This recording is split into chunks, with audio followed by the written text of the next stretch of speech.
I've always kind of been fascinated with the idea of storytelling. You wouldn't tolerate a character like a Holden Caulfield or a Don Draper in real life. I found it fascinating that you could root for characters like that when their stories were presented to you in the form of entertainment. People are automatically less threatened by it, and we're far more open to embracing newer ideas, alien ideas. It's a very subtle tool for persuasion that gets people on the same page as you without really forcing them to be there.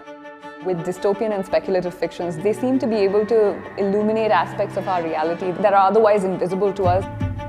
That's the sort of role that narrative plays for me, is its ability to move people from one place of understanding to another.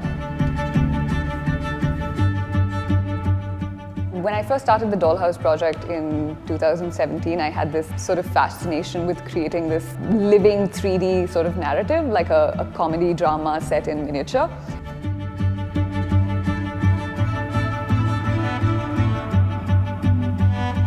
A bit of a social experiment. How much could I reveal of myself through a fictional alter ego?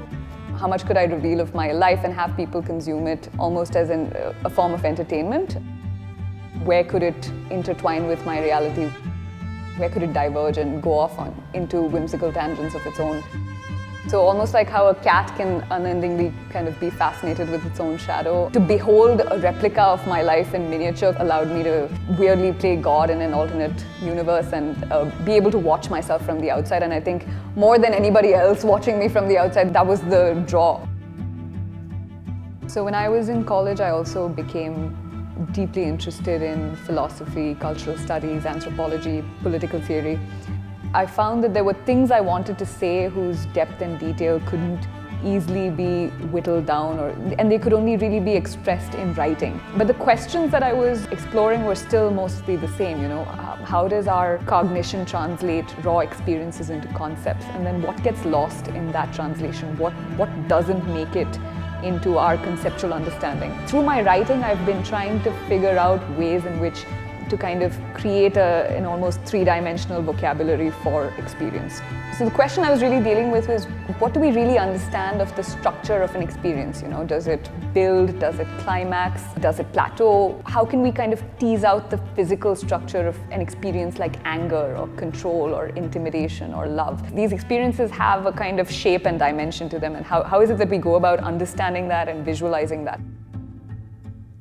I was trained as a graphic designer, but very quickly into my education, I realized that wasn't enough for me. I was much too concerned with the themes and the content of my work to be satisfied with design alone. But nevertheless, I did find it weaving itself into all of my work, because I see design almost as the glue that holds other things together. There's something about good design that pushes the world just a little bit closer to what it should be.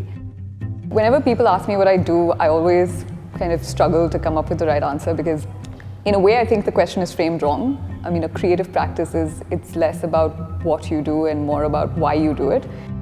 My work in terms of medium ends up being rather varied and eclectic, and I guess that does create a bit of a creative identity crisis. If you're not having a creative identity crisis, are you really pursuing an argument worth pursuing? The more varied and haphazard that my practice seems, the more it tells me that I'm pursuing an inquiry that's worth pursuing.